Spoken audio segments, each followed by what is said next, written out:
And welcome back to part 2 of What If Roshi Had Adopted Goku. So last time on the Dragon Ball Z What If, Goku, as we said, Goku had been adopted by Roshi. Now, because that he's a lot stronger than he was in the previous canon, he's around 150 for his power level, but because of Roshi taking the more fatherly role for a change, caring a lot about Goku, and having to keep Goku in check, he also has been keeping his training up. So his power's around 220, maybe even 230-ish. And I said 240. Let's keep it around 220.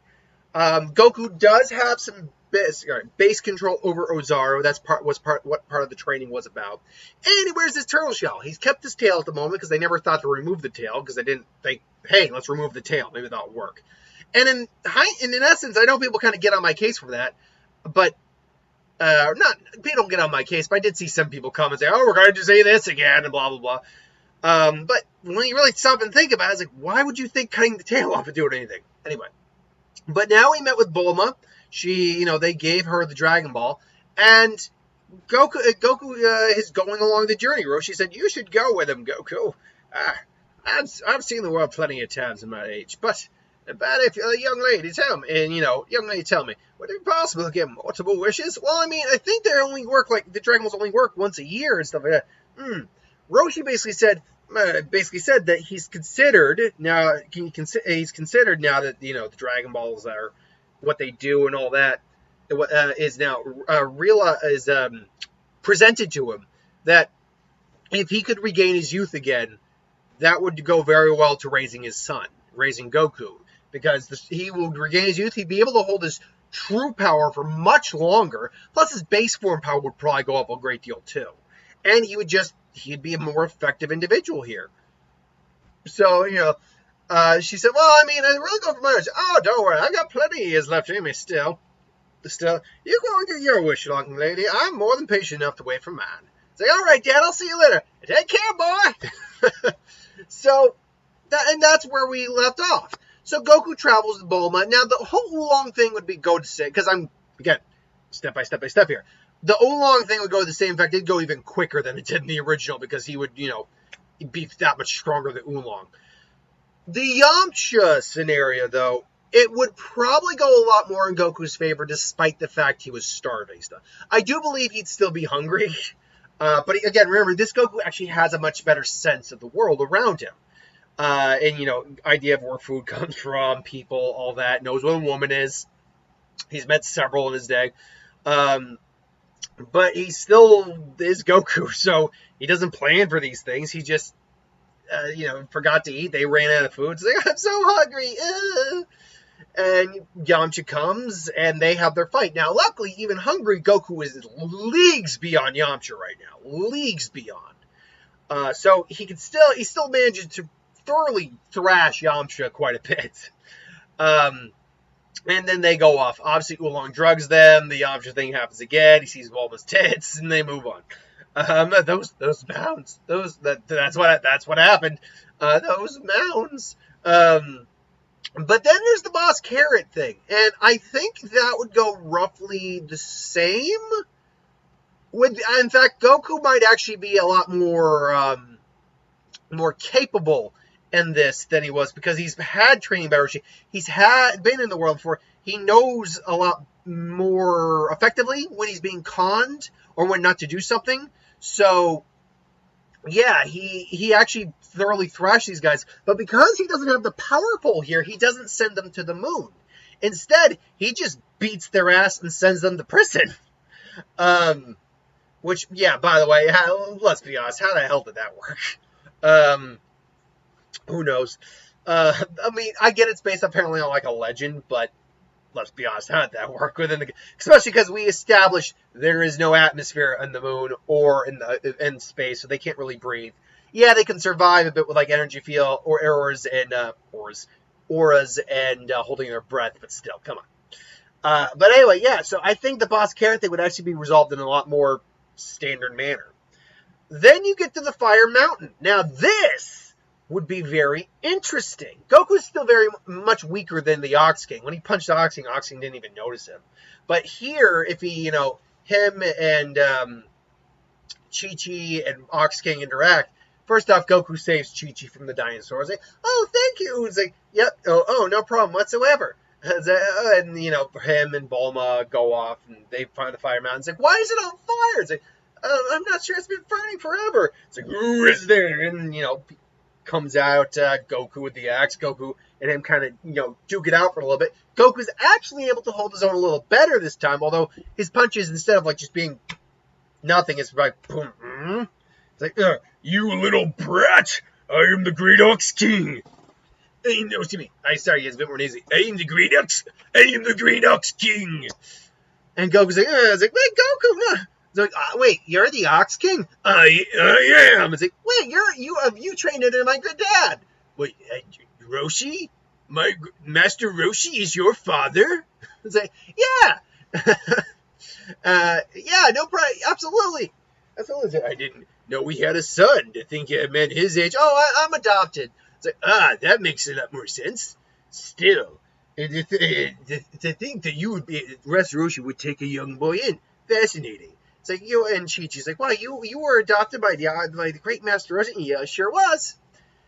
And they kind of have a conversation about, he's the one who can help put the fire out. It's like, really?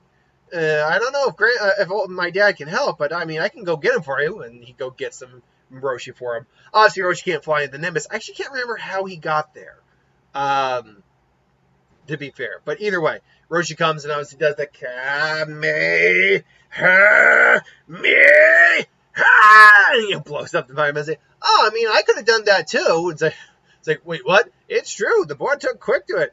And in all my years, something that took me 50 years to learn, he managed to master in only a handful of time. And, sure enough, like, what's Kamehameha? And, he blasts it, and Blast also shows it off. He doesn't show it to anybody, but he does fire it, and Ox is like, amazing. Why the Ox King never learned it, I don't know, especially with an alleged power level of 900. Where the hell were you during Raditz? Or King Piccolo, for that matter? Like, you actually dwarf King Piccolo, Ox King. Whatever. So, anyway, they're all just, chilling, relaxing. I believe it was the Ox King that they did. That's where they got the Dragon Ball from for that as well. I believe that's why they were over there. And obviously Chi-Chi offhandedly says, maybe you'd like a wife someday. And it's like, and Goku, knowing what a wife is, it says well, maybe someday, but I'm not ready for that right now. And I think Chi-Chi is actually able to at least not, because Jesus Christ, Chi-Chi was so freaking smitten with this dumbass kid. It's like, oh my God, Goku, you're so silly. It's like, but he's like, it's like someday, but I'm hardly ready for that. And she's like, oh no, me too. No, I got a lot of growing up before that. Yeah, maybe someday I'll meet the right girl. Maybe someday I'll meet someone and I can make her my wife. And Chi-Chi's a little put down by that. It's like, well, what about? I mean, she doesn't say that. Well, but she's like, well, what about me? It's like, anyway, bye, Chi-Chi. Because here's the weird thing. I don't think Goku, I mean, obviously Goku does love Chi-Chi and ultimately marry Chi-Chi, obviously. But I don't think Goku was originally attracted to Chi-Chi at all. I just think he thought her as a nice person, a nice friend, and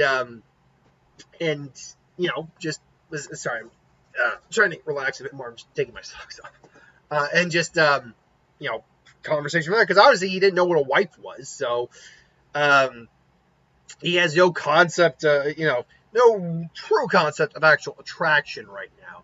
That's not to say he can't feel maybe a little bit of attraction here or there. Maybe he thinks Chi-Chi's cute, but, he just met her, so it's not like he's fallen in love. Like, seriously, Chi-Chi was like, I'm in love, I've only just met you, I'm apparently a Disney princess. Yeah, Chi-Chi, seriously. But anyway, so they head off. Ultimately, you come to the Pilaf scenario where they get caught. And, Pilaf's captured. And like, you'll do well to respect me. You won't be getting out of those walls. Those walls are solid steel. It's like, Kamehameha. Now, Goku, actually thinking, I don't know if his weak Kamehameha at that point would have been able to break the glass, but it would have been a better option than just going through, like, football thick steel. Just blast the roof off the top. It's like, come on, guys, Nimbus! And they just whoop. It's like, And, you know, Turtle Dragon, come to me! And then Goku immediately is just rushing in. And saying, I wish for Master Roshi's youth! And it's like, what? Where did you come from? And it's like, your wish is granted. Fare thee well. And, you know, where's my wish? You little brat, my wish is gone. Which I think is, correct me if I'm wrong, is the person who did the voice of Pilaf the same one who did the voice of Kai Frieza? I want to say they sound very similar. That's the problem. And in Super Frieza too, they sound very similar. Anyway, because I just realized the impression it sounded a little bit like Frieza, but I was like, you, my Chew. It was Chew, right? The fox. Yeah, take it. I was like, right. And they pull out the guns, and it's just Goku like Roshi just. I think you dropped these. And then Bulma no longer there. Oolong's already transformed into something very much. I was like, so you think it's funny to just imprison us, is it? And Bulma's just like, they just beat the living crap out of them. Wow, man, this is fun. Oh, I can't wait to go see my dad now. I think, yeah, that's true. I mean, I didn't get my boyfriend or my strawberries. I mean, if I remember correctly, you guys made your capsule car, right? You're rich. You could just buy the strawberries. I mean, yeah, and I mean, how is someone like you who doesn't have a boyfriend? I mean, don't get me wrong, and Goku's still Goku. Saying you can be a bit crabby sometimes and a bit much. Like, well, you will, but you're pretty smart. You're not afraid to jump into things, and you're pretty too. And Bulma actually blushes a little bit, like even though he insulted her, she immediately complimented her like 10 times over. Just like, well, I mean, yeah, I mean, I'm sure you'll have no trouble finding a boyfriend at all. Anyway, I'll see you around, guys. Nimbus! And, you know, Goku comes off and it's like, yeah, bye, Goku. And I was like, bye, Goku. I was like, wait, you're not.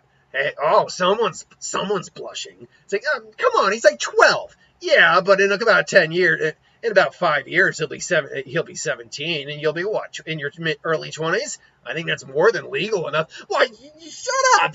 But she just says, that would be more than legal enough, because it's Japan. And Goku shows up and says, Turtle, Dad, I'm home. Now, here's something that's very interesting. Obviously, when I do my Roshi, I sound like an old man. What does Yoshi with his youth, A, first off, look like, and B, sound like? Because, obviously, he's bald, but he's got this dark beard. With his youth restored, I still think he has the beard. I think he actually decides to shave it. And go back to, you know, his standard appearance of youth. I think his hair though he's still bald for the time being, his hair has to grow back in. Although he's been gone for a little while, so he does have, like, this very short cut hair at the moment. It's like, Dad, whoa, you're youngins. It's like, that's right, Goku. I'm kind of doing, because Roshi does have a bit of an old southern, it's a bit of a southern twang to his voice. So I'm going to kind of do like a more younger voice, a younger southern voice that still sounds a bit like, that's right, Goku, I'm back. Nah, that's terrible. I'll figure it out along the way. That's right, Goku. It seems you were able to get my youth restored after all. It's like, yeah, well, I had no choice. The Pilaf guy was going to wish to control the world. I had to kind of step in and say, I see. So this Emperor Pilaf, by chance? Wait, you know the guy? I'm over 300 years old, Goku. I've met a couple people in my day and heard a couple names. I've heard of this Pilaf fellow, but I think you'd actually go stoop so far as to try to wish for the world itself. Unbelievable. Oh my God, Dave, you're awesome. And I mean, you're so strong now. And that would be a big thing here, is that Roshi's power his full power of youth is now fully restored. So, obviously he's not in his buff form, because that's like his full power unleashed. And didn't walk around like the Hulk all the time. But, his base power level probably has risen quite dramatically. I wouldn't say he's like maybe 500 or anything, but I'd say like a full 300 is not out of the realm of possibility. Like, I'd actually go maybe 300. I think that'd be a very reasonable power level for him to be at. Because remember, he's gone through so much training in his life, and now his power obviously kind of waned a bit as he got older, but now it's back. He's like already jacked up, and his full power at this point is probably like a 2000. I was about to say 3, but I was misspeaking. It's probably like a 2000, maybe like 2200 kind of thing. Like, his full power is pretty impressive at the moment. So, that's right. It's like, well, do you know what that means? Looking to take your old man on already, huh, Goku? All right, boy. And then they just kind of square off. You know the rules. And Goku just takes off the turtle shell. It's like, let's see what you got. And they go toe to toe. And now Goku, because Goshi's powers out just doubled Goku's. Just turn it. It's like, come on, Goku. And Goshi still gets the whole every now and then. Come on, Goku, is that the best you got? And all of a sudden, Goku's tail is it's like that freaking tail of yours. Like, got you. Oh, Dad, why are you pulling on my tail? It's like, you gotta learn to cover your weaknesses, boy, or learn to just get over them. And just guts him.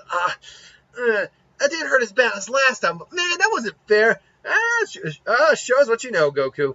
Goku, but I must admit, it is good to be back. But this doesn't mean I'm. So you're gonna keep? Are you gonna get even stronger? Of course, I can't let my son have all the fun. You're definitely gonna surpass me one day, Goku. That I have no doubt. But I still need to. But I have no doubt I should keep you on your toes. That's for certain. And then, all of a sudden they're, excuse me, I'm looking for a Master Mutan Roshi. He's like, and who might you be? My name's Krillin. And I can't remember what monk, place he came from, but he was a monk, basically.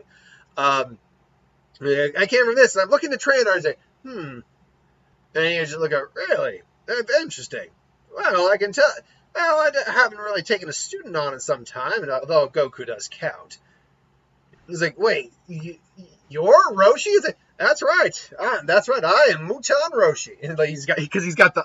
I always like that little thing he does with his arms behind his back, where he just does that. I kind of adopted that stance a while back, and I kind of like it. It's actually it's a bit of a Zen way of kind of just taking things in. The old Master Roshi is like really old, and it's like, well, to be fair, I'm still pretty old. Chronologically, I'm over 300 to be precise. But thanks to a little interaction with something called Dragon Balls, I've been able to gain my youth back one more time, and this time I'm not going to waste it. Well, does that mean you'll train me? Well, I suppose you'll have to be. Goku could certainly use a training partner. It's been a while since I've adopted a student, but you're going to have to do something for me first. And obviously, he's saying about God, and Goku's looking and saying, Dad, what? Look, Goku, I'm an old man. I'm an old man. I'm just lonely for some company. It's like, Dad, you're not that old anymore. You're a young man again, so you can go out on your own and find someone. B, stop being a pervert. This is why you can't fly Nimbus anymore. It's like, you try, little brat. All right, fine. Very well. You don't have to do that. And then he's like, well, I do these. Like, ooh, and he shows him the girly mags. He's like, Goku's just kind of mortified. He's like, oh. And so Krillin's training begins. It'll be a good test for you kids. Definitely. The World Martial telling about the World Martial Arts Tournament. Now, obviously, he'll enter, but under a different guise. Obviously, not Jackie Chun as someone else. It'd still be Jackie Chun. It would just be an alternate version of Jackie Chun. Like, maybe he'd obviously still wear the wig, or it'd be difficult, though, because he has hair now. Although, I can see Roshi making an excuse, because he'd probably plan this about how he shaves his head. Like, why are you shaving your head, Pop? It's like, I'm kind of missing the sheen of the wig. I figured I'd go all natural for a little while. It's like, oh, all right. So, obviously, Goku and Krillin train. Krillin gets a bit stronger thanks to training with Goku and Roshi and having to compete with Goku. I think he's probably close enough to Goku's strength in the canon. Roshi also isn't slacking on his training either. When he's not training them, he's also going into some of his own intense training as well. His power within a year. Remember, this is Dragon Ball standards talking about. Plus, he's got to it's thinking like Piccolo. He's got to focus on training Gohan as well as himself. Now, I wouldn't say 400. I'd go maybe like 350, maybe 375, and the 375 might be pushing it. Let's say 350 for right now. His power definitely gets a decent boost. Goku's power, it's difficult to say because he's been doing the same thing for years. With Krillin there, it does give him something to strive against a little bit, but Krillin's so much weaker than Goku at this point that Goku doesn't get a very substantial boost. I'd say he's probably around his second martial arts tournament parallel when he fought Tien, around 180. So the tournament comes, and it pretty much goes verbatim how you would think. Where Goku doesn't recognize Roshi, surprisingly. Krillin loses. Basically, Roshi ultimately wins in the end. So all's well that ends well on that. And obviously Goku still uses up the prize money. He's like, oh, that little brat. And that one thing that would be interesting is everyone meeting Roshi, particularly Bulma, and meeting Roshi again, because she met Roshi and she realized that, wait, you're not Roshi. It's like, wait, that's right. You're not Roshi, but wait, that's right. Goku wished for youth. And that's right. That's right, Bulma. And I'll have you know, I'm quite the dapper, quite the eager young gentleman there. And then she just smacks him. Oh. It's like, Dad, for someone who's trying to find someone, you're not really good with the ladies, are you? Like, you keep at this, you brat. It's like, yeah, they kind of just chase each other around a little bit. So that segues into the Red Ribbon Army arc. Now, this actually is very interesting, because Goku obviously went out to find his grandfather's 4-star ball, but that isn't an issue here because he has no connection to the Dragon Balls. So what happens? Well, I think, first off, Bulma's visit does... I think what happens is Goku doesn't actually get involved because he spends a lot of his time either traveling on Nimbus, just hanging around, or he spends time on the island. Well, when the Red Ribbon Army come, obviously, because they did come for Bulma, for the Dragon Raider, if I'm not mistaken, Roshi was their defender, Goku's there as well. So it's like, freeze! Freeze or we'll hurt her! And then Goku just rushes in. Oh! Like, yeah, you're not going to be doing... And Roshi just behind you. I was like, yeah, you're not going to be doing any of that. So, now they're forced to get involved. And it's like, all right, what are we going to do? How are we going to handle this? It's like, oh, you don't think you're going alone, Goku? I've been on this island for a long time. It's time for me to get back into the world and strut my stuff. Besides, and he just kind of cracks his neck, you're not the only one's getting stronger, son. And so they go off to fight the Red Ribbon Army. And I think Blue was the one with the blonde hair. They basically together are now decimating like the Red Ribbon Army. But when Goku struggles against Blue, Roshi actually comes in, and him and Blue go toe to toe. Difference is Blue's ability I don't think actually works on Roshi because Roshi can kind of counteract it with his own abilities. You are a sleepy boy. What is this hypnosis? You unconscious? Fine. I can't remember. It was not electric attack or lightning attack. I can't remember exactly what it was they used. But basically, it was a prosthetic. Goku! It's like, Kamehameha! And just blast him out of there. And so they're busy, doing their thing. Roshi and Goku decide to split up. And it's, I think, Roshi who goes to the tower and meets Upa? Anyway. And that's when he meets Mercenary Tao. And it's Roshi versus Mercenary Tao. Tao, tell me, how's that dastardly little bastard of brother of yours, Crane, doing? Well, Roshi, he's doing quite well. The Crane School is most prosperous, unlike your school. Is that right? Right. As I'm surprised you were able to recognize me. Of course I'd recognize you. I know what you think. I don't recognize how you looked in your youth, old man. But how did you regain it? Exactly. Tell me, how is it that you were able to get you the trade secret? Each of vitamins, carrots, all that good-natured stuff. I see. So you would plan to avenge this boy's father, then, do you? Well, actually, no. He wouldn't have killed him. Roshi would have stepped in at that point.